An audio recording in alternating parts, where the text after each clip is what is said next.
Ucrânia Gate. Por quê? Porque 100 bilhões de dólares dos Estados Unidos foram jogados lá dentro e o pessoal está querendo saber aonde está. Fora a eminente derrota. Amanhã eu vou fazer um vídeo só sobre os novos armamentos que estão, né, que estão sendo usados e vão ser usados agora na Ucrânia. Porque até agora, como bem disse o Wellington Calazans, é uma guerra de baixa complexidade. 90% de todo o avanço é feito através de tiro de canhão. É o prato forte, a peça de resistência da Rússia. Pouca gente e muito tiro. Bombas, alguns mísseis, ótimo, tem mais sofisticado, são mísseis. Só que ontem não estreou, mas o X-22, KH-22, KH feio pra caramba, né? Mas KH-22, o X-22 fez uma limpa ontem e anteontem na Ucrânia. Parece que a Ucrânia tenta, com o apoio dos Estados Unidos, um contra-ataque, que não sei se tem mais condições de fazer, não sei se tem pessoal só, mas provavelmente pessoal com baixo nível de treinamento, já que é a 77ª grupamento aerotransportado deles, que foi treinado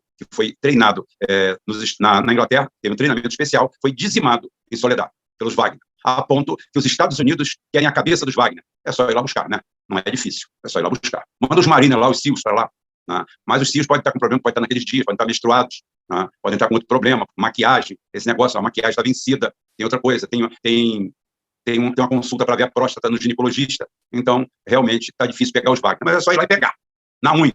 Gente, não vamos atrasar muito o início da live, porque eu estou aqui dando entrada. O que eu peço para você é se inscrever no canal, seja membro, aquele xaropinho que você escuta sempre meu, né? Seja membro, se inscreva no canal. O nosso patrocinador é você, nós não temos nenhum grupo sionista por trás para bancar a gente, para botar 50, 100 mil robôs, como acabei de achar mais um canal, descobri mais um canal anglo-saxão sionista, mais um professor que ninguém conhece, ninguém viu, não tem conteúdo, não tem nada, mas você abre, em 10 minutos tem 100 mil visualizações. Os robôs estão cada vez melhores. Nós não temos nada disso. Nós não temos ninguém para colocar visualização aqui, nós não temos, muito pelo contrário, a gente ainda sofre algum tipo de sabotagem. Então, se inscreva no canal, se você quiser ajudar o canal, tem o Pix, tem aí o Superchat, faça o que você quiser, porque o nosso patrocínio é vocês que dão. Para isso, nós temos independência. A independência que nós temos também é bancada por vocês. Não que a gente vá se vender para alguém, mas é o jeito que a gente tem de manter o espaço. Tá?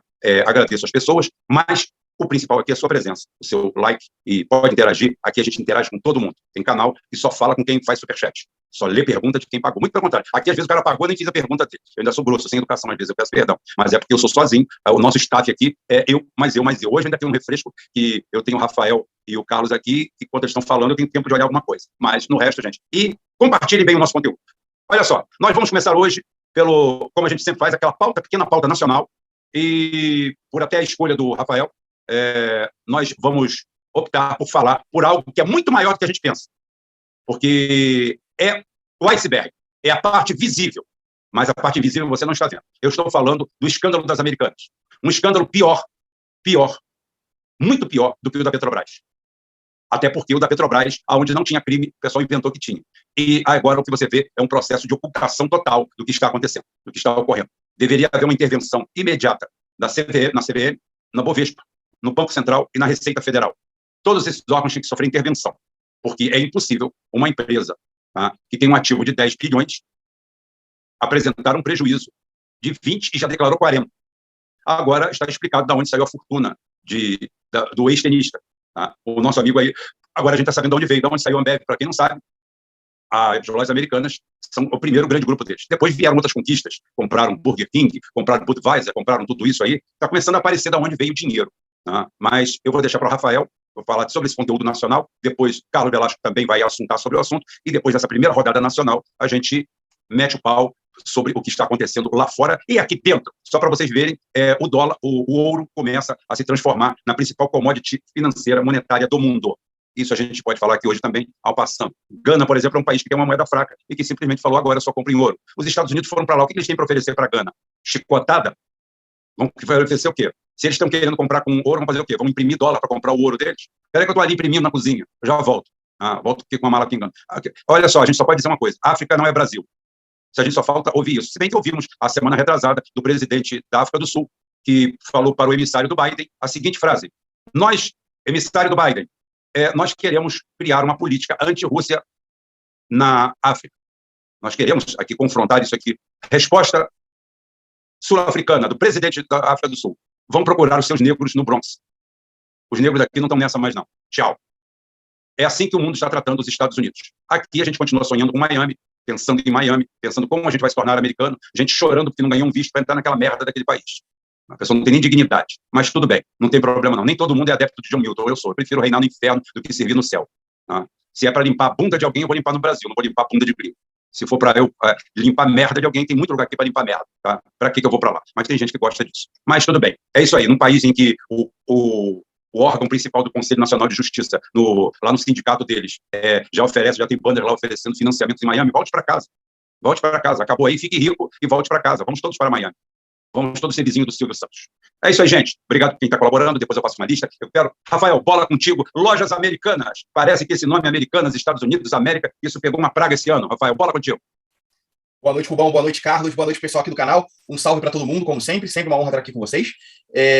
Reitero aqui, eu tenho aí um link na descrição desse vídeo, dessa live, né, com a campanha de financiamento da minha editora. A gente vai encerrar a campanha no final do mês, então tem aí duas semanas para o pessoal comprar livros da minha editora e tal, né, pela campanha do Catarse. Eu espero que essa maldição aí, em relação a tudo que é americano, se abata subitamente para aquela certa empresa que gosta de levantar Estado da Liberdade no nosso país, né? Eu espero que essa aí seja a próxima. Agora, em relação a lojas americanas, para quem estava boiando essa última semana, foi feita ali uma auditoria contábil, né, nas lojas americanas, e simplesmente, né, agora, esse simplesmente tem que ser matizado, né, porque tem muitas circunstâncias estranhas. Simplesmente descobriram um rombo de 20 bilhões na empresa, né, nos livros contábeis da empresa. Havia uma inconsistência de 20 bilhões ali. Sexta-feira, isso foi na quarta-feira passada. Na sexta-feira, porém, parece que um juiz, num despacho, né, disse que o rombo poderia ser de até 40 bilhões. Detalhe, o valor total das lojas americanas, até aquele momento, era de 14 bilhões. Ou seja, o rombo era vezes maior do que o próprio valor da empresa. Isso, primeiro, já mostra o seguinte. Esse desvio certamente não começou 6 meses atrás, não começou 8 meses atrás, né? Certamente foi uma operação, foi uma sangria feita, talvez ao longo de 2, 3, 4, 5, 6, talvez ao longo de muitos anos, 10 anos, quem sabe muito mais, né? Quem são os acionistas majoritários das americanas, né? São o famoso Lehman, né? E os seus sócios de sempre, da maioria dos seus empreendimentos, o Sicupira, né? E o Teles, que, através de duas grandes megacorporações do setor financeiro, que são, se não me engano, a GP e eu esqueço o nome da outra empresa deles de investimentos. Uma é a GP e a outra é a 3G. A 3G Capital e a outra é a GP. Né? Eles controlam, além das americanas, a Ambev, né, que é aí a dona da Ambev, a Heinz, né, Burger King, Loja Centauro, e mais algumas outras empresas aí. Beleza. Primeiro ponto, eu sempre disse isso, né? Isso aí está em todo o conteúdo. No que concerne a economia, isso vai estar em todo o conteúdo que você for ler, for pesquisar, seja da Nova Resistência, dos autores que a gente gosta. Por exemplo, eu estou terminando de ler aquele livro do Felipe Quintas. Isso é abordado ali também. Nessa fase histórica em que estamos, nós temos visto, especialmente no Ocidente, a supremacia do setor financeiro, da economia virtual, da economia dos números na tela, sobre a economia física, a economia real, a economia que de fato gera riqueza. Isso aí é um sintoma disso. Porque a coisa está num nível em que, isso é culpa da mídia também, as pessoas acham que quando a Bolsa de Valores sobe, está indo tudo bem no país. Quando a Bolsa de Valores tem uma queda, o país está à beira do colapso. Quando não é bem assim. Né? Não é bem assim. E não é bem assim porque existe um abismo imenso entre economia real e economia financeira. Uma empresa não precisa negociar ações na Bolsa para poder virar um caso de sucesso, de super sucesso, virar uma empresa trilionária. O próprio Elon Musk foi aí na direção contra a corrente, no sentido de que ele fechou o Twitter e tirou da Bolsa. Né? Uma atitude esperta, considerando possíveis instabilidades aí do financismo ao longo de 2022, 2023, 2024, 2025. Né? A gente vai ver aí muitas coisas estranhas acontecerem. Mas a demonstração que a gente pode dar muito cabal em relação a esse descompasso entre economia real e economia financeira é o fato de que o PIB mundial, PIB, no caso, sendo aí o conjunto de toda a riqueza produzida no setor, tanto o setor agrário, industrial, como o setor de serviços. Ou seja, da economia que se movimenta, que movimenta a sociedade, a economia, né, que se desenvolve nos marcos aí da estrutura social e política, etc. O PIB mundial é, se não me engano, de 100 trilhões de dólares. Sendo que o conjunto, a totalidade de ativos existentes no sistema financeiro hoje é de 500 trilhões de dólares. Ou seja, existem 400 trilhões de dólares, 4 quintos, né, do dinheiro que supostamente existe em bolsas de valores, em bancos, etc., não existe. Não pode ser... não corresponde à produção de um único prego, à venda de uma única maçã ou qualquer coisa do tipo. É dinheiro que existe nos livros de contabilidade, né, de determinadas de bolsas, né, de empresas de auditoria, dessas Black Rocks da vida, e por aí vai, né, mas que não corresponde a nada que exista no mundo real. Beleza, o sistema financeiro, a gente pode dar o braço a torcer, ainda que eu, de modo geral, eu seja 100% contrário à existência desse tipo de estrutura, né, a gente pode dar o braço a torcer e dizer que ele pode ser útil para ajudar uma empresa a conseguir financiadores, a conseguir dinheiro, em circunstâncias em que os bancos, etc. Eu acho que existem outras maneiras de lidar com isso, a gente pode dar esse braço a torcer. Agora, quando a economia financeira ultrapassa, em termos de valor, a economia real, quer dizer que a gente está no caminho errado, a gente está se descolando da realidade. A gente entrou aí numa espiral de solipsismo, né? A gente voltou, a gente está enfiando a cabeça num buraco, a gente está com os olhos na própria barriga, que isso não tem como terminar bem. O único resultado possível disso é um tipo de abalo sísmico generalizado que vai causar mais danos pelo medo, né? Porque as pessoas efetivamente começaram a acreditar que o que faz a economia viver são esses movimentos de bolsa. Então, isso gera pânico quando há esse tipo de flutuação. E, claro, as empresas que atrelarem os seus destinos a esse tipo de estrutura financista estarão sob forte risco. Bem como os empregos da classe operária, da classe trabalhadora, que estiverem aí enquadrados nessas empresas que pertencem a esse mundo do financismo, né? Então, nesse caso aí das americanas, é um caso típico, primeiro, de que o pessoal falava que corrupção era coisa do Estado. Mentira. Né, tá demonstrado que é mentira. Porque esse escândalo aí é um dos maiores da história, é uma das maiores fraudes da história. Maior até do que vários supostos roubos estatais, etc. Né, é a maior fraude da história. Né, a maior fraude da história capitalista. E isso aí, certamente, tinha um grande esquema por trás disso. A gente só que não estava sabendo. Né? A mão invisível ela é invisível para nós. Né? Isso aí, essa estrutura do capitalismo financeiro, ela é uma estrutura na qual grandes acionistas, executivos, auditores-chefes, né, os donos dessas auditorias, consultores internacionais, banqueiros, os burocratas de instituições financeiras, inclusive estatais, né, certos burocratas, certos políticos de lobbies desse setor. Esse pessoal, todos eles são amigos, parentes, possuem relações de casamento, e eles lavam as costas uns dos outros. Então, assim, somos nós que não vemos a mão do mercado. Mas eles, que pertencem a determinados clubes que interagem entre si a portas fechadas, a mão do mercado para eles é muito visível, porque a mão do mercado é a mão deles. Perón já dizia, o mercado é sempre controlado. Se não for pelo Estado, vai ser pelos grandes capitalistas. Então, melhor que seja o Estado, que pelo menos tem uma maior possibilidade de ser responsabilizado, de você lidar diretamente com o Estado. Você sabe quem é o seu presidente, você sabe quem são seus ministros, etc. Agora, nessas Black Rocks da vida, que que atuam no mercado financeiro, mas são fechadas de modo que você não sabe exatamente quem são os investidores ali, né? Que responsabilidade existe? E aí, isso que aconteceu com as americanas, até me recorda bem o que tem sido o padrão do capitalismo financeiro nos últimos anos, né? Para vocês verem como o capitalismo financeiro ele é uma forma de piratismo. A pirataria ela saiu dos mares, né? Já sempre foi uma atividade de anglo, holandês e sionista. Né? Beleza. Ela saiu dos mares do Caribe, do Oceano Atlântico, e foi para os mares da virtualidade dos números, né? Onde esses grupos, esses povos também sempre se deram muito bem. Né? E o piratismo funciona assim. Vou dar o exemplo da Oi, que foi privatizada, né? No caso, a empresa Oi ela surge dessa onda de privatizações que houve nos anos 90, e aí ela vira uma empresa que atua no mercado financeiro, que se coloca na Bolsa de Valores, e aí, desde então, ela foi tratada como sendo um grande galeão espanhol repleto de ouro. Em que sentido? No sentido de que os acionistas lidavam com a Oi como sendo uma espécie de máquina de você extrair dividendos. O dinheiro destinado a reinvestimento na empresa era sempre uma fração mínima, a maior parte era apropriada, e aí a empresa foi para a recuperação financeira, e os grandes acionistas fazem o quê? Simplesmente vão para outra empresa. Né? É uma mentalidade de nuvem de gafanhoto, de parasita, de pirata. Isso aí é parasitismo. Esses caras, eles atuam como nômades parasitas. Essa é uma terminologia utilizada, inclusive, pelo Alain Soral, né, pelo sociólogo francês. São nômades parasitas. O que a gente vai ver nas americanas é a mesma coisa. Só que é pior, inclusive, porque isso que aconteceu no caso da Oi é um roubo legalizado. Então, os caras ali eles são tipo corsários. Né? Então, eles extraem e parasitam a empresa, mas está tudo contabilizado. Né?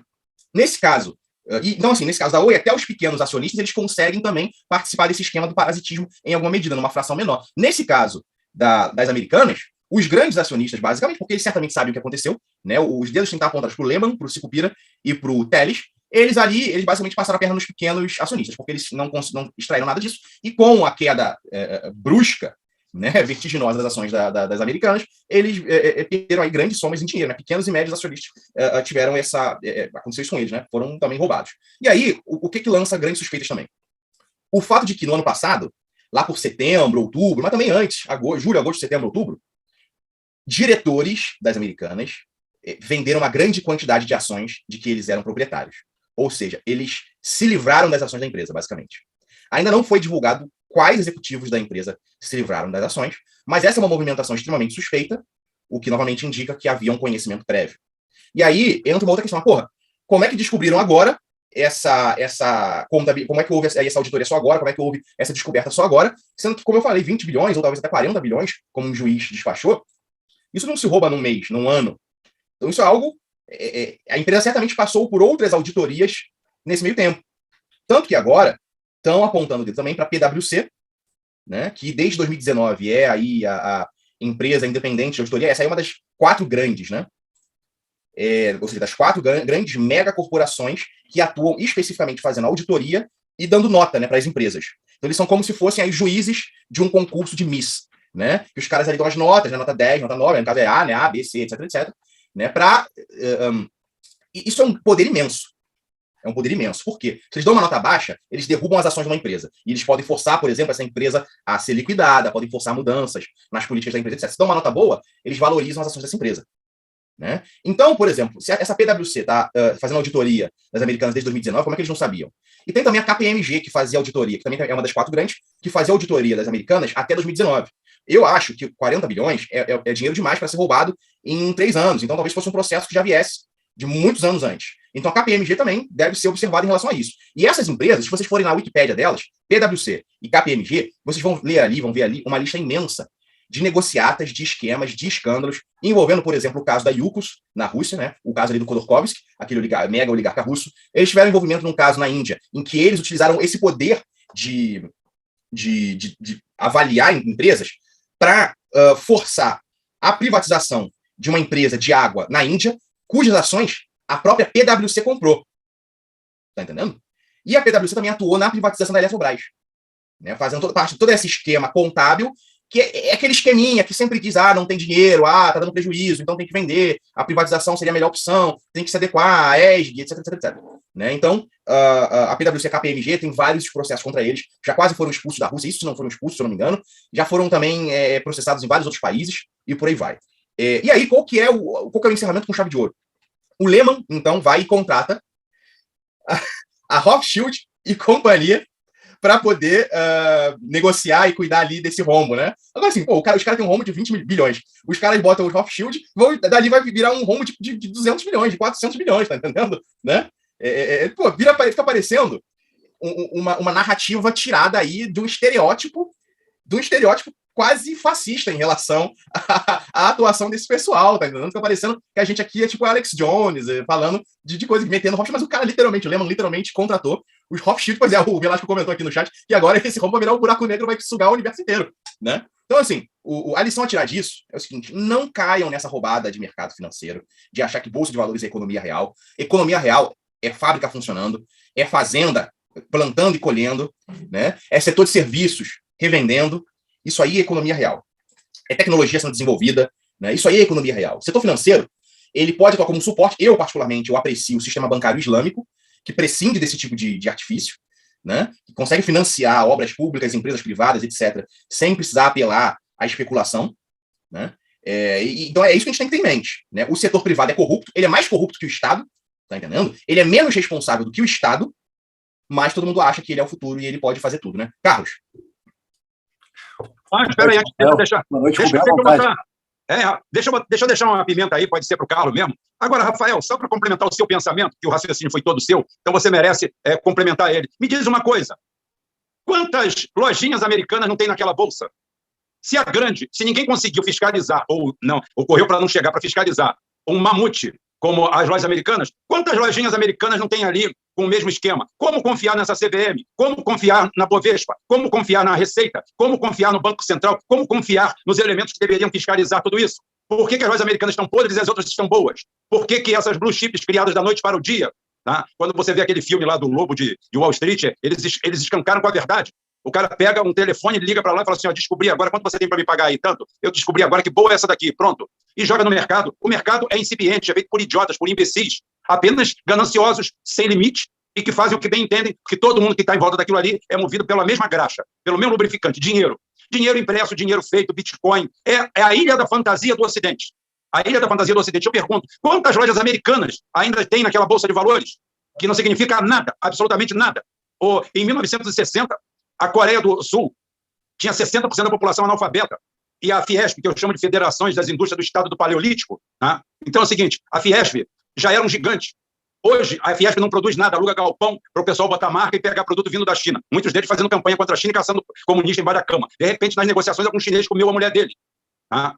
Ou então, pegou o garotão dele. Então é o seguinte, é o que a gente pergunta. Como confiar no sistema todo aí?